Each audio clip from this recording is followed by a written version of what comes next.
ध्यान करने से क्या होता है? ध्यान करने से माया का पर्दा सामने से हट जाता है और हमारे हटाए नहीं हटता है। हटाने वाले भी परमात्मा ही हैं, हमारे गुरु महाराज ही हैं, दूसरे हटाने वाले भी नहीं। हमको केवल ध्यान करना है। पर्दा को वे ही हटाएंगे जिन्होंने पर्दा को हमारे सामने ला दिया है।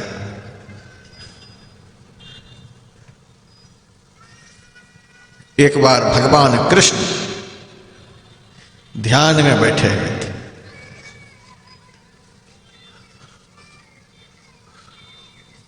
उद्धव जी भगवान से मिलने के लिए गए। देखते हैं भगवान तो ध्यान में बैठे। बड़ा ताज्जुब हुआ। दुनिया भगवान का ध्यान करती है,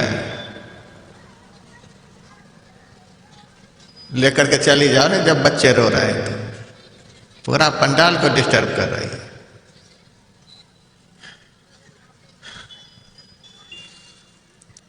उद्धव जी ने देखा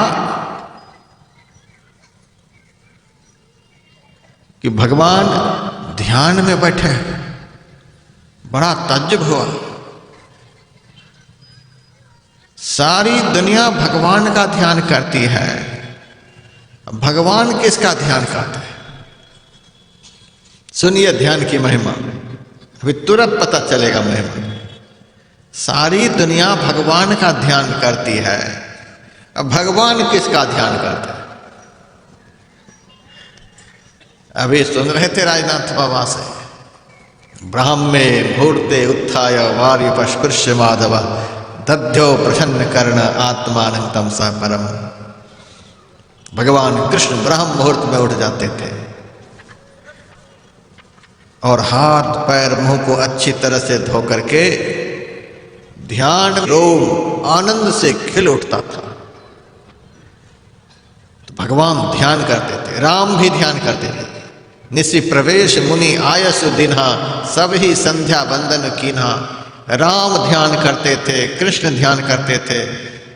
शिव जी तो बेचारे ध्यान में लगे ही रहते।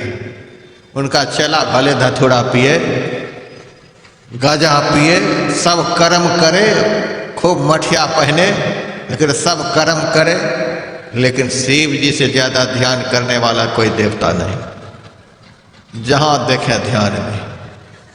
जिस जंगल में कोई नहीं जा सकता, उस जंगल में शिव जी का मंदिर मिलेगा। बड़े एकांत में रहने वाले महात्मा शिव जी खूब ध्यान करते, बैठे ही रहते।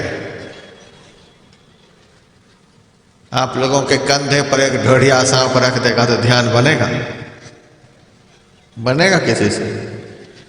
कैसा कैसा सांप, सांपों का राजा शिव जी के कंधे पर, तो भी कोई फर्क नहीं पड़ता, ध्यान में मस्त। यही ध्यान की महिमा है। यदि ध्यान में आप लोगों का मन लग जाएगा तो काल भी आपके कंधे पर बैठा रहेगा, तो आपकी मस्ती को छीन नहीं सकता है। ध्यान में यदि मन नहीं लगा, एक मच्छर भी आपको परेशान कर देगा। ध्यान की महिमा है। लग गया तो काल भी कंधे पर बैठा रहेगा, तो आपका कुछ नहीं बिगाड़ सकेगा। नहीं लगा तो मच्छर भी आपकी हालत खराब कर देगा, समझ लीजिए।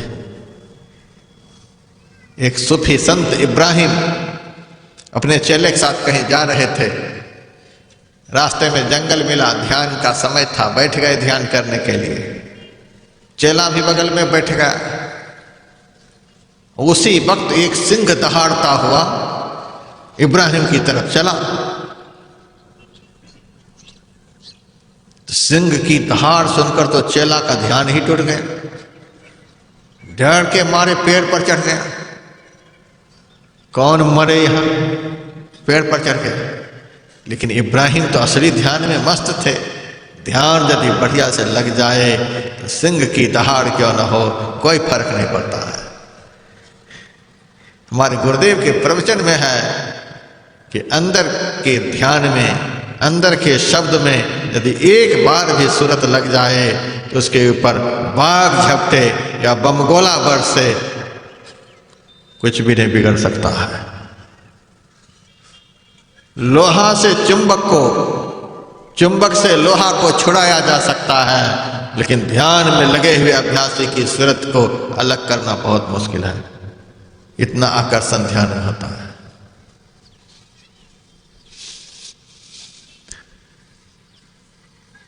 तो इब्राहिम बैठ गए और चेला पेड़ पर चढ़ गया। सिंह आया, चारों तरफ इब्राहिम का घूमा, सूंघ सूंघ करके देखा कि जिंदा आदमी है कि मरा हुआ आदमी है। सिंह का यही एक स्वभाव है कि मुर्दा को खाता नहीं है, दूसरे के मारे हुए को भी नहीं खाता, अपने से शिकार करता है। इसीलिए सबसे पुरुषार्थी जानवर कहलाता है। जो अपने से शिकार करे, दूसरे के भरोसे नहीं जिए, वह मनुष्य नहीं, मनुष्य में सिंह है।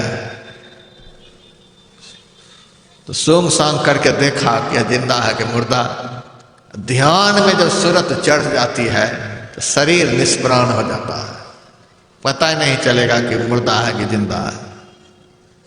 आज्ञा चक्र से ऊपर जैसे ही सूरत का सिमटा होता है, स्थूल शरीर जड़ हो जाता है। आंख है दिखाई नहीं पड़ेगी, कान है सुनाई नहीं देगा, समूचा शरीर निष्प्राण हो जाता है। एक चींटी के मरने से 900 गिद्धा घाय, ताहू में कुछ बाकी रह गए, तापर चिल मर रहा है। यही हालत होती है, शरीर निष्प्राण। अब मुर्दा जान करके सिंह ने खाया नहीं, वहां से चला गया। सिंह जब चला गया तो चेला पेड़ पर से उतरा, इब्राहिम के बगल में बैठ गया, आंख बंद कर लिया। ये ढोंगी आदमी कब आंख बंद करेगा, कब खोल देगा पता नहीं, तुरंत बैठ जाएगा तुरंत खोल देगा। ऐसा ही चला था, आंख बंद डब्बा गायब करने वाला। आंख बंद कर लिया। जब इब्राहिम की आंखें खुलती हैं तो आहट पाकर सोचा कि गुरु यह नहीं समझे कि हमसे कम यह बैठने वाला चेला है। इब्राहिम जब देखा तब इन्होंने भी आंखों को खोल दिया। कहा चलो आगे बढ़े। इब्राहिम की नाक पर एक मच्छर आकर के बैठ गया। बहुत जोर से इब्राहिम चीखे। चेला कहता है कमाल हो गया, अब पोल खुल गया, के बीच में आंख खुला था, कमाल हो गया। गुरुजी जब शेर यहाँ आया था दहाड़ता हुआ, आपको चारों ओर से घूम घूम करके सूंघ सूंघ करके चला गया, तो जरा सा भी आप डरे नहीं, हिले नहीं, और अब एक मच्छर नाक पर बैठा है, इस कदर चीख रहे हैं, क्या बात है? इब्राहिम ने कहा जब मैं ध्यान में मस्त था तब तो मैं खुदा के साथ में था, अब तुम्हारे जैसे नाचीज के साथ में हूं। खुदा के साथ में रहने पर तो काल रूपी सिंह का भी भय नहीं होता है, लेकिन तुम्हारे जैसे तुच्छ आदमी के साथ में रहने पर एक मच्छर से भी डर लगता है। नीच के संग में मच्छर से भी डर, और संत का संग जीवन में मिल जाए, अंदर में उस मालिक का संग प्राप्त हो जाए, विकराल काल का भी कोई डर नहीं होता है। तो शिव जी भी ध्यान करते, राम ध्यान करते, कृष्ण ध्यान करते। ये लोग काहे के लिए ध्यान करते हैं? ये लोग तो भगवान है। कृष्ण भगवान से पूछा गया आप किसका ध्यान करते हैं? भगवान कृष्ण ने कहा हे उद्धव, जो मेरा ध्यान करता है उसका ध्यान मैं करता हूं। यह बहुत बड़ी बात है। यह कितनी बड़ी बात है, जो मेरा ध्यान करता उसका ध्यान मैं करता हूं। मैं थोड़ा सा बदल करके इस शब्द को बोलता हूं। भगवान कृष्ण कहते हैं जो मेरा ध्यान करता है उसका ध्यान मैं रखता हूं। करता हूं तो यह है ही ध्यान रखता हूं। जो मेरा ध्यान करेगा उनके जीवन में कोई संकट ना आना चाहिए। ध्यान रखता हूं मेरे भक्त के जीवन में कोई संकट ना आए। हम लोग प्रायः यहाँ गुरु महाराज का ध्यान करने वाले लोग हैं। गुरु महाराज का ध्यान करते हैं तो गुरु महाराज क्या करते हैं?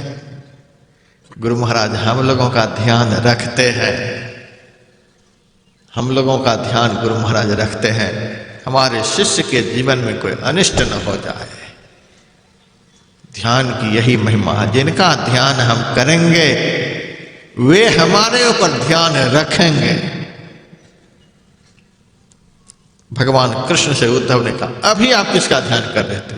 उस आदमी का नाम बताइए, उस भक्त का नाम बताइए, किसका ध्यान कर रहे थे? भगवान कृष्ण ने कहा, अभी मैं पितामह भीष्म का ध्यान कर रहा था। आप पितामह भीष्म का ध्यान कर रहे थे? कहा, उसका ध्यान क्यों कर रहे थे? वे तो सरसैया पर पड़े हुए हैं। अर्जुन ने पितामह भीष्म की देह में इतनी तीर मारे कि 1 इंच से अधिक जगह खाली नहीं बची। समूचा शरीर तीर पर ही टंगा रह गया, पूरा शरीर में तीर ही तीर, उस पर भीष्म पितामह का शरीर टंगा हुआ है। उसका ध्यान भगवान कृष्ण कर रहे हैं। महाराज, उसका ध्यान आप क्यों करते हैं? उसका शरीर तो तीर पर टंगा हुआ है। भगवान ने कहा, एक बार जाकर तो देखो कि पितामह भीष्म कर क्या रहे हैं। उद्धव जब गए तो देखते हैं पितामह भीष्म के रोम रोम से आवाज निकल रही थी, हे कृष्ण हे कृष्ण हे कृष्ण। मुंह बंद, आंखें बंद, आंख बंद करके भगवान कृष्ण का ध्यान कर रहे थे। रोम रोम से नाम और मन से श्री कृष्ण का ध्यान। भगवान को आकर कहा, गजब है पितामह भीष्म। कहा, देखा, एक कांटा चुभ जाता है तो आदमी बाप बाप चिल्लाने लग जाता है, हाय हाय करने लग जाता है। जीवन में संकट आता है, कष्ट आता है तो आदमी हाय हाय करने लग जाता है। कोई वकील के पास दौड़ता है, कोई डॉक्टर के पास दौड़ता है, कोई पहलवान के पास, कोई लीडर के पास दौड़ता है। जीवन में संकट आता है तो संसार के लोग कहाँ कहाँ भागते हैं, लेकिन जो सच्चा भक्त होता है उनके जीवन में जब संकट आते हैं एकमात्र परमात्मा की तरफ भागते हैं। वे भगवान की तरफ भागते हैं। भगवान में जिनका ध्यान लग जाता है उनका सारा संकट भगवान दूर कर देते हैं। ज्ञान वैराग्य प्रकाश में मैंने पढ़ा, 5 साल का लड़का खड़े खड़े पेशाब कर रहा था, मुंह से सीताराम सीताराम सीताराम जप रहा था। हनुमान जी उसी रास्ते से जा रहे थे, देखा ये पागल, और कहीं जगह नहीं मिली थी राम राम करने की, पेशाब कर रहा है, सीताराम सीताराम जप रहा है। इस अपवित्र कार्य के करते समय भगवान का नाम ले रहा है। 2 छड़ी पीठ पर लगा दी। लड़का तो छटपटाता हुआ रोता हुआ घर भागा। हनुमान जी आगे निकले। रात में जब भगवान राम की सेवा हनुमान जी करने लगे तो भगवान की पीठ पर 2 छड़ी का दाग पड़ा हुआ था। हनुमान जी ने भगवान से पूछा, भगवान आपकी पीठ पर छड़ी का दाग है? क्या तू ही मारता है, तू ही पूछता है? भगवान के कहने पर हनुमान जी ने कहा, आहा, ऐसा कभी संभव है? आपके ऊपर मेरा प्रहार हो? कहा, तुम्हारा ही किया हुआ प्रहार है, यह तो संभव नहीं। भगवान ने कहा, जब तुम मेरे पास आ रहा था तो रास्ते में कोई मिला भी था? हाँ, एक 5 साल का लड़का खड़े खड़े पेशाब कर रहा था, सीताराम सीताराम कर रहा था। हमें बड़ा अटपटा लगा, मैंने पीठ पर 2 छड़ी जमा दी। भगवान ने कहा, मैंने कहीं किसी से कहा है कि पेशाब करता हुआ कोई मेरा नाम नहीं ले? कहा है किसी को? शौचालय में कोई मेरा ध्यान नहीं करे? कहा है कहीं लिखा हो? भोजन करते हुए कोई मेरा स्मरण नहीं करे? है कहीं लिखा हो? कपड़ा पहनते हुए, रास्ता चलते हुए? कबीर तो कहते, सोवत जागत खड़े उताने, कह कबीर हम उसी ठिकाने। 24 घंटे किसी भी अवस्था में राम ने तो कह दिया, सुलभ सुखद मार्ग है भाई, भक्ति मोर पुराण श्रुति गाई।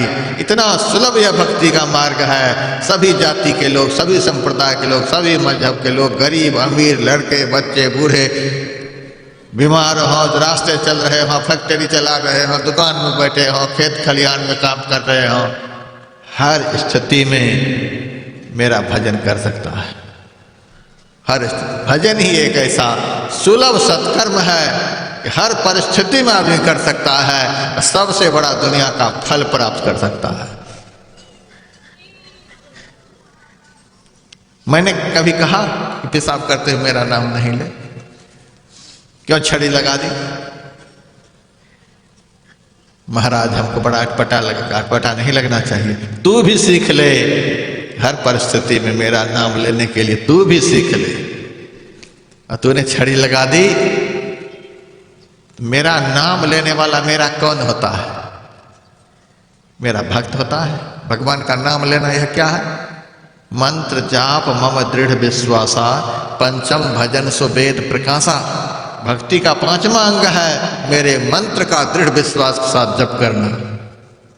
भक्ति का पांचवा अंग है। भक्ति करने वाले को क्या कहते हैं? भक्त कहते हैं। भक्ति के 9 अंग, 9 अंग में से एक भी अंग का कोई परिपालन करता है तो मेरा भक्त कहलाता है। अब भक्त को मैं क्या समझता हूं? सबरी से भगवान ने कहा, मानव एक भक्ति कर नाता।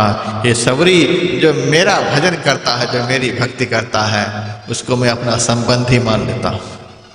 वह मेरा संबंधी है। गुरु नानक देव जी महाराज ने परमात्मा के लिए कहा, नाथ सुमात पिता सुत बंधप, नाथ सुकाम न नारी, अकुल निरंजन अपर परम पर सगली ज्योति तुम्हारी। मेरा माता पिता भाई बंधु सगे संबंधी कोई नहीं, दुनिया में हमारा सगे संबंधी कोई नहीं।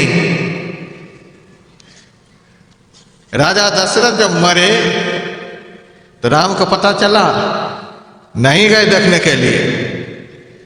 दशरथ मरे तो राम देखने के लिए नहीं गए, उनको जलाने के लिए नहीं गए, उनका संस्कार करने के लिए नहीं गए, श्राद्ध करने के लिए नहीं गए। जटायु जब मरने लगे तो राम वहां पहुंच गए।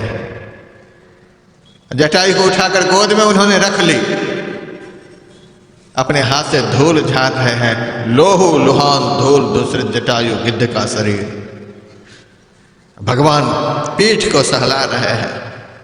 जटायु से भगवान ने कहा, जटायु आज तुम्हारे पर मैं बहुत प्रसन्न हूं, तू मेरे से कोई वरदान मांग। इतना जो प्यार दिया भगवान ने, किस कारण? सीता का हरण करके रावण लेकर जा रहा था। सीता के लिए बड़ा भारी युद्ध किया और रावण ने पंख काट दिया। अब तो प्राण जा ही रहा था। सीता कहती है, तूने बड़ा भारी उपकार किया है, तो अभी प्राण का त्याग मत कर। जो दूसरे का उपकार करता है भगवान उनको दर्शन जरूर देते हैं। तुमको भगवान जरूर दर्शन देंगे। कहा, मेरा प्राण छटपटा रहा है निकलने के लिए। कहा, मेरा बताया हुआ भगवान का नाम तू लेता रह, तुम्हारा कष्ट भगवान दूर कर देंगे। और मां सीता ने जटायु के कान में राम मंत्र दे दिया। अब कुछ मत बोलना, हाय हाय मत करना, अब राम राम राम राम करता रह। चोंच हिल रही है, जटायु हे राम हे राम हे राम कर रहा था। उसी भक्ति के कारण भगवान उनको उठाकर गोद में रख लिए। देखिए भक्त से कितना संबंध होता है। यदि आप गुरु महाराज के बताए हुए नाम को निरंतर जप रहे हैं तो विश्वास मानिए हम गुरु महाराज की गोद में बैठे हैं। गोद में हम बैठे हैं, इतना विश्वास मानिए। जटायु को गोद में रख लिया और भगवान ने कहा, तुम मेरे से आज मांग। जटायु ने कहा, अब हम आपसे क्या मांगे? आपका बाप तो छटपटा छटपटा करके धरती पर मर गए, लेकिन मैं गिद्ध आपकी गोद में प्राण का त्याग कर रहा हूं, इससे बढ़कर क्या हो सकता है? मैं गोद में हूं। आपने तो अपने जन्मदाता बाप को भी गोद में नहीं लिए, लेकिन मेरे जैसे पापी को गोद में रखे हैं। अब पाने के लिए बाकी क्या बचा है? सब पा लिया। का इतना कहने से कुछ नहीं बनेगा, मेरी इच्छा है कि तू कुछ मेरे से मांग। जटायु ने कहा, दिए बगैर नहीं रहना चाहते हो, हमें वरदान में दो कि मैं भगवान बन जाऊं, राष्ट्रपति बन जाऊंगा, 5 साल के बाद कोई गद्दी पर से उतार लेगा, प्रधानमंत्री बन जाऊंगा, 5 साल के बाद यदि हार गया तो हाथ पकड़ करके खींच लेगा, मुख्यमंत्री बन जाऊंगा, 5 साल के बाद कुर्सी पर से ढकेल देगा, बहुत बड़ा धनवान बन जाऊंगा, बुढ़ापे में बेटा धक्का मार करके घर से बाहर कर देगा, बहुत बड़ी नौकरी का पोस्ट ले लूंगा, 40 साल पूरा हो जाने के बाद सरकार हटा देगी, दुनिया का कुछ भी बन जाऊंगा तो खतरा बना ही रहेगा। हे प्रभु, यदि मैं भजन करके भगवान बन जाऊंगा तो सदा सदा के लिए खतरा से मुक्त हो जाऊंगा। भगवान ही एक ऐसे हैं जहाँ कोई खतरा नहीं, यदि उनका दर्शन हो जाएगा सदा सदा के लिए खतरा से मुक्त हो जाओगे। भगवान का दर्शन कराने वाला यदि दुनिया का सबसे बड़ा कोई संसाधन हो तो वह ध्यान है, सदा सदा के लिए खतरा से मुक्त हो जाओगे। जटायु ने कहा, यदि आप देना चाहते तो हमें भगवान बना दीजिए। भगवान दूसरा कोई नहीं बना सकता, यह भी सुन लीजिए। राष्ट्रपति दूसरे को राष्ट्रपति तभी बना सकेगा जब अपना राष्ट्रपति के पद से इस्तीफा देगा। इस्तीफा देगा तभी तो दूसरा कोई राष्ट्रपति बनेगा। प्रधानमंत्री के पद से इस्तीफा देगा तब दूसरा कोई प्रधानमंत्री बनेगा। यह नहीं कि भारत में 2 प्रधानमंत्री हो जाए। मुख्यमंत्री के पद से इस्तीफा देगा तब कोई दूसरा मुख्यमंत्री बनेगा। एक समय में एक राज्य में 2 मुख्यमंत्री नहीं हो सकता, उप मुख्यमंत्री होगा और एक मुख्यमंत्री होगा। दुनिया का जितना भी पद है, पदासीन व्यक्ति अपने पद से जब इस्तीफा देगा तभी कोई दूसरा उस पद पर आ सकता है। लेकिन परमात्मा का ही पद ऐसा है कि बिना इस्तीफा दिए ही परमात्मा किसी को भी परमात्मा बना सकते हैं।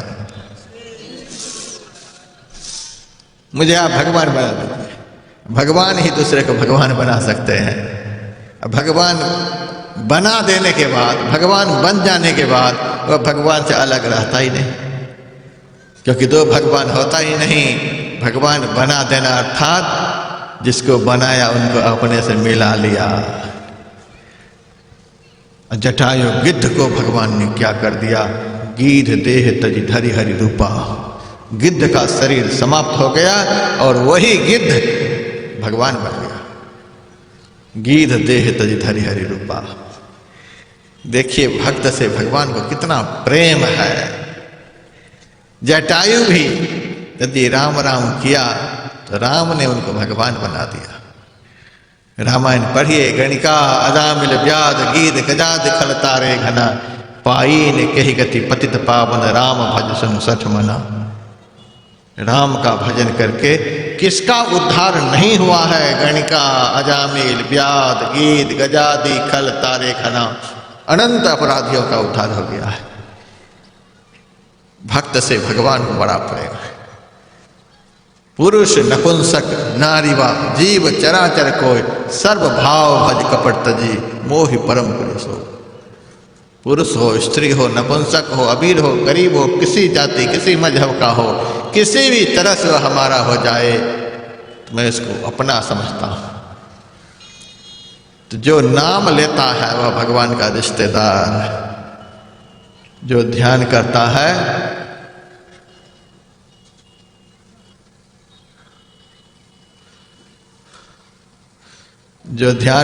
है वह भगवान का रिश्तेदार है।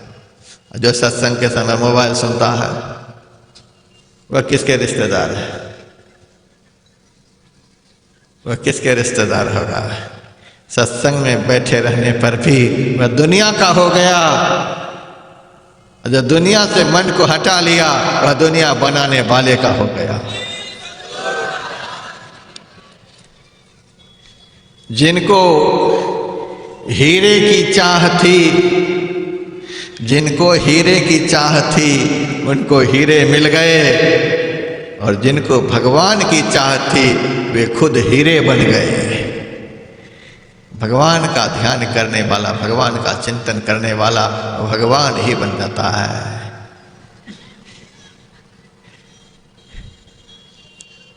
कण कण में मैंने ढूंढा, तेरा पता नहीं था।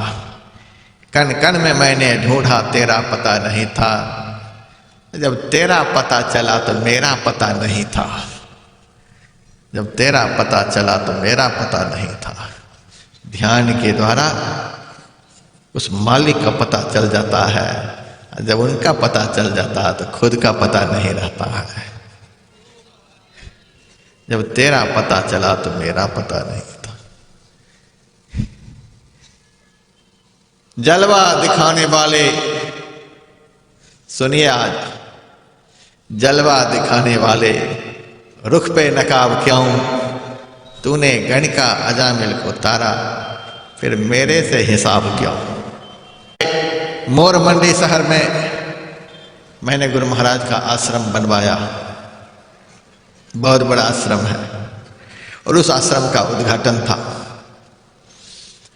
दिल्ली से मैं चला था, लगभग 15-20 लोग मेरे साथ में थे। खूब बढ़िया गाड़ी मैंने बुक कराया, सब बैठे हैं, एक ही गाड़ी में बैठे हैं। अब मैं जब भी बैठता हूं तो ड्राइवर के बगल में बैठता हूं। प्रायः ड्राइवर अपने बगल में सोने वाले को नहीं बैठने देता है, जगाता रहता है। यदि सोने वाला होगा तो कहेगा पीछे जाकर के बैठ जा। ड्राइवर को पता है सोने वाले के बगल में बैठेंगे तो पता नहीं कब नींद आ जाए। ड्राइवर को भी पता है कि बगल में यदि सोने वाला आ गया तो कभी भी खतरा में हमको भी डाल सकता है।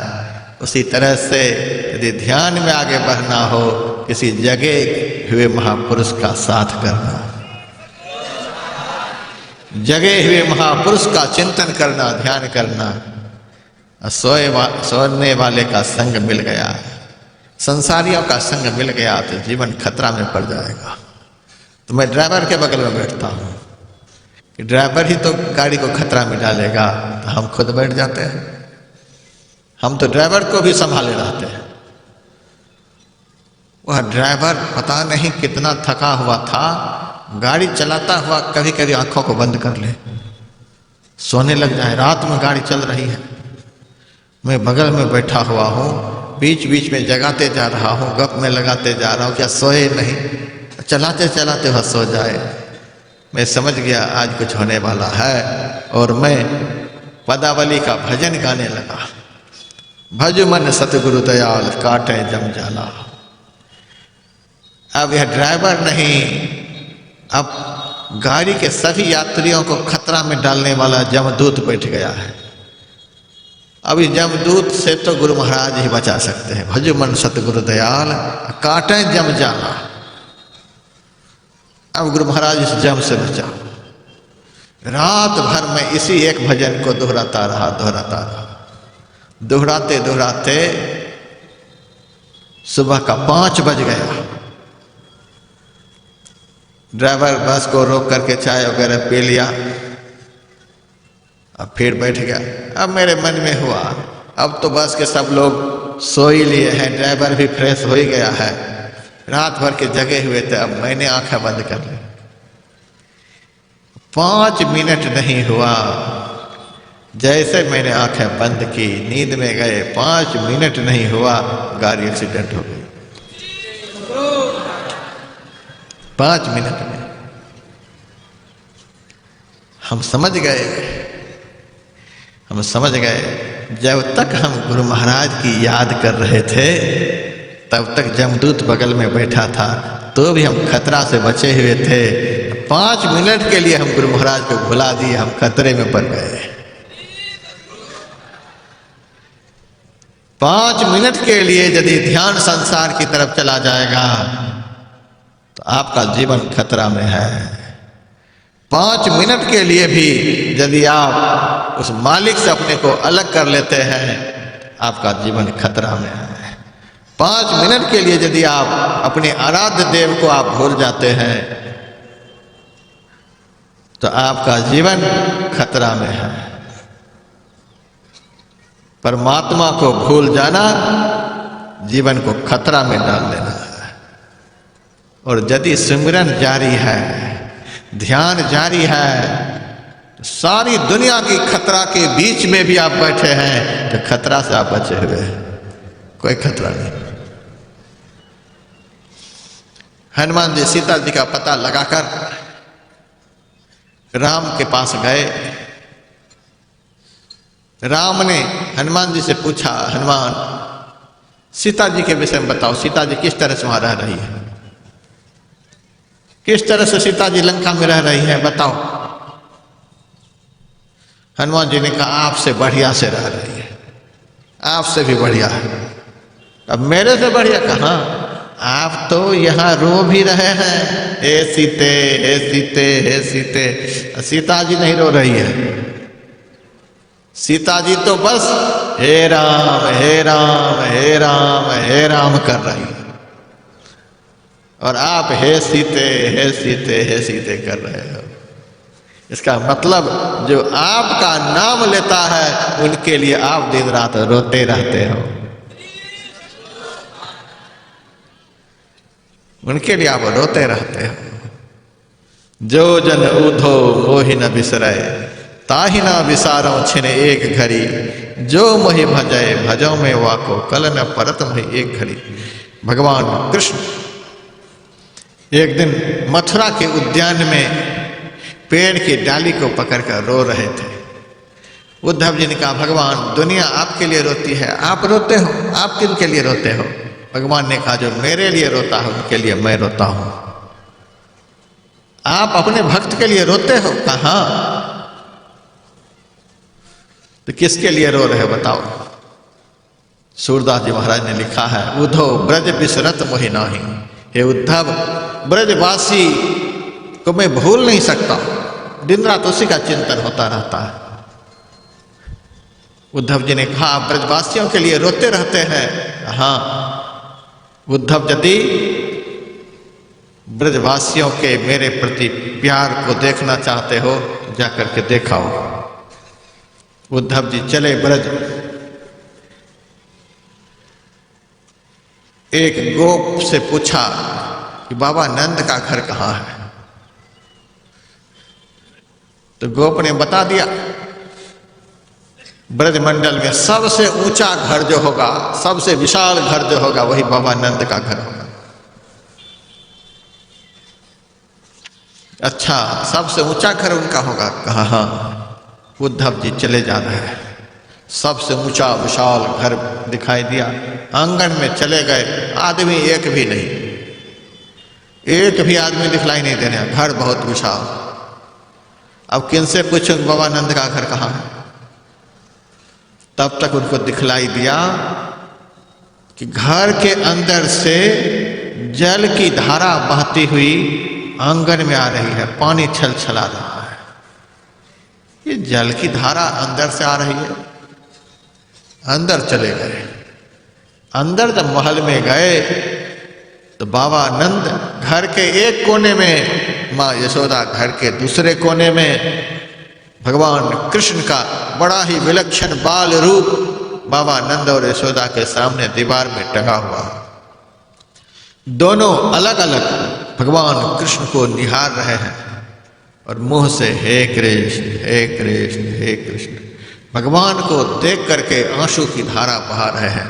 वह आंसू की धारा संपूर्ण शरीर के वस्त्र को भिगोती हुई आंगन तक पहुंच रही थी। उस स्थिति को देख करके उद्धव जी चकित हो गए। हाँ, इसीलिए भगवान इनके लिए रोते हैं, उद्धव ब्रज बिसरत मोहि नाहि। इस तरह से जो जन उद्धव मोहि न बिसरे, ताहि न विसारो छिन एक घड़ी। उस भक्त को जो इस तरह से भजन करते हैं, एक क्षण भी भगवान भूल नहीं सकते। हमारे गुरु महाराज से किसी भक्त ने पूछा था, गुरु महाराज मेरे ऊपर दया करें, हम बड़े दुखी आदमी, मेरे ऊपर दया करें। गुरु महाराज ने कहा, अच्छा दया तो करूंगा, पहले बताओ दया शब्द में अक्षर कितने होते हैं? तो उस आदमी ने बताया 2 अक्षर। कौन कौन से? द और य आकार। गुरु महाराज ने कहा, इन दोनों अक्षरों को उलट दो और फिर बोलो क्या होता है। तब उस आदमी ने कहा, दया का उल्टा तो याद होती है, गुरु महाराज ने कहा, तू याद करता रह, मैं दया करता रहूंगा। याद कर दुनिया की, दया मैं करूं, ऐसा नहीं होता है। तू याद कर, तुम्हारी ही याद मेरी तरफ से दया बन करके लौटेगी। तू एक क्षण के लिए मुझे नहीं भूलेगा तो मैं भी तुमको एक क्षण के लिए नहीं भूलूंगा। इतना गुरु महाराज ने भी कहा है। तो ध्यान के द्वारा आदमी भगवान का अपनी ओर आकृष्ट कर लेता है। आगे राम लखन पुनि पाछे, मुनिवर वेश विराजत आछे, उभय बीच सिया सोहति कैसी, ब्रह्म जीव बीच माया जैसी। जब जीव रूपी लक्ष्मण परमात्मा रूपी राम को देखने के लिए आकुल व्याकुल हो जाता है, तब परमात्मा की दृष्टि उनके ऊपर पड़ती है।